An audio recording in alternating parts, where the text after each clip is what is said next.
is that the body's way of creating a layer of protection is to put on weight. And you might have spoken to those people who say, I don't know why I've suddenly put on weight. I haven't done anything different. Or no matter how much I try, I can't achieve this weight. I'm Ian Hawkins, and this is Sport is Life. The purpose of sport as I see it is to see your vision become a reality. Find your voice, create strong connections, and learn to trust your body.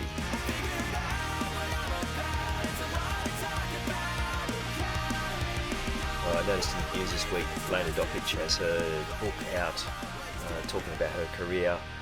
And one of the big things that's come out in some of the excerpts that they've been sharing is around just how abusive her dad was. Some really horrific stuff. You really feel for people when they tell the truth of the story that they couldn't tell at the time.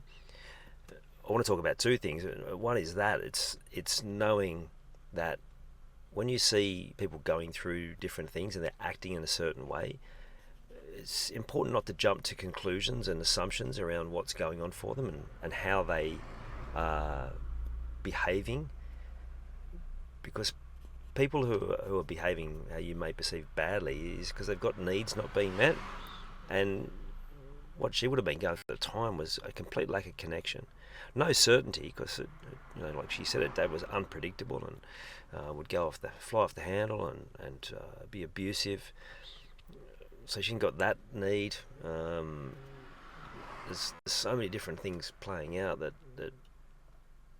her reactions were, yes, she had to make her own choices, but as a teenager in the public eye, like, could you imagine having to go through that? It's hard enough being a teenager without being in that public eye, getting judged from all corners, but then also living in an environment like that where you are under someone else's control. I also want to talk about one of the things that I've noticed with her is that since her playing career, and this is not unusual, but she's put on a lot of weight, and I want to look at it from this perspective. I don't know this to be true. I'm just going to tell you from what I've learned from other people who have experienced this, is that the body's way of creating a layer of protection is to put on weight. And you might have spoken to those people who say, I don't know why I've suddenly put on weight. I haven't done anything different. Or no matter how much I try, I can't shift this weight. Because the body creates a layer of protection when things aren't safe. So if it's not safe. So if you've gone through that journey, you might be able to identify where that lack of safety was. It might be verbal abuse you're copying. It might be in a work environment where it's not safe because there's a bully there, like a boss or a colleague. It can be from physical abuse, of course, of all different natures.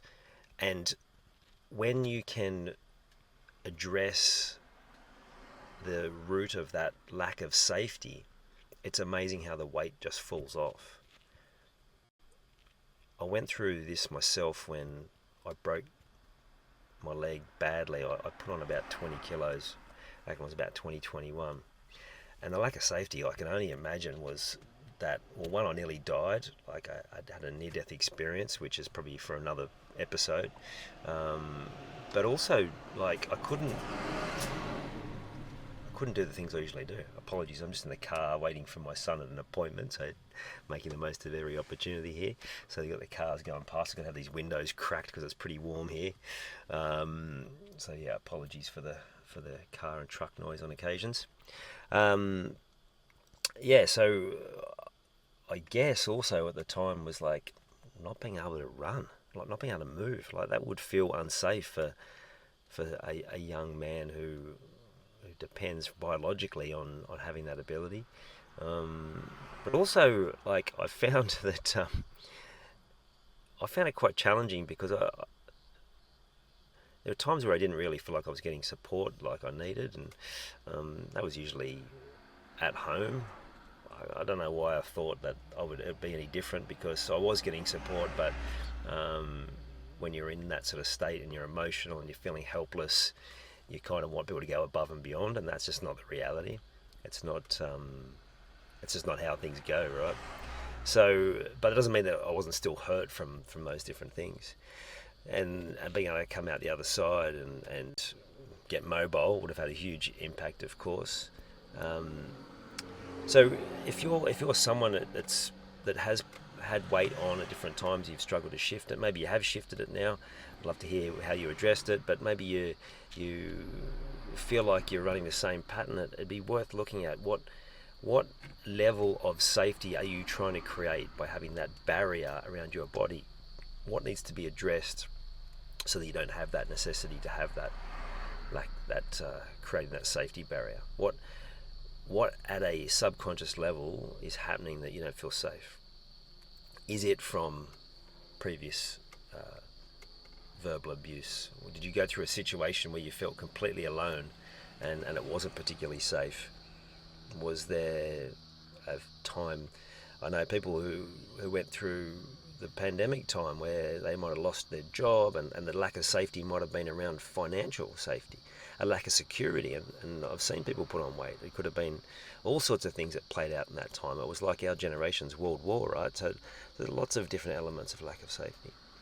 You still need to address the core issue, and you do that in any number of ways. It's something I really love helping clients with, because when they clear that and they're able to go and do some of the things that they couldn't do before, the level of relief and inevitably the conversation where they say, man, why didn't I do this before? I've actually, the appointment my son's at the moment is kinesiology. I'm a massive fan. It helps you clear those patterns as well. The body stores this stuff. So if you can clear it from the body and from the mind, then you can break the pattern and change the habits. Now, the important bit that I know that the coaching differentiates is that you can clear the block, change the subconscious message, but then you also need to change the habit and bring in that accountability and that support and that validation to help people heading in the right direction. If you think about it from a sporting perspective, if you've ever been in a team or even in an individual sport where you've had a coach, that's exactly what they provide, right? They let you know when you need to change something. They let you know when you're doing well. They give you the encouragement, the support, the accountability. Like, it's huge. If you're not getting things done that you need to, having that accountability. So, there's two things straight away. There's a whole lot of modalities that do similar work. Ultimately, I think that always the best thing is being able to externalise, and you hear me talk about nearly every episode, get yourself a journal. Be curious, write what you do know about maybe some of those things that you're trying to protect yourself, and ask questions about where you're not sure, and allow your subconscious mind to find you the answers. And importantly, when the answer comes and the opportunity comes, it's important to act. So just a quick one. Is certainly when it comes to weight, there's no judgment, there's no, like with anything, it's like it's no one's fault, it's not saying anyone's better or worse or anything, but if you have a desire to shift weight and you haven't been able to, well, then this is something that I know works and I know is hugely beneficial. I'm working with someone at the moment who, having shifted some beliefs now, is getting themselves up at 5 a.m. and going to the gym, which they're really excited about because it's not something that they've been able to do previously. They weren't able to get themselves in that pattern. I think I'm just rambling now. I'll leave it there. Have a great day. I'll speak to you very soon. You've taken the time to listen to this whole episode. Now it's time to take action. Commit to one thing you've learned today and make it happen. And to avoid any obstructions, join the Sport is Life movement by clicking on the link in the show notes.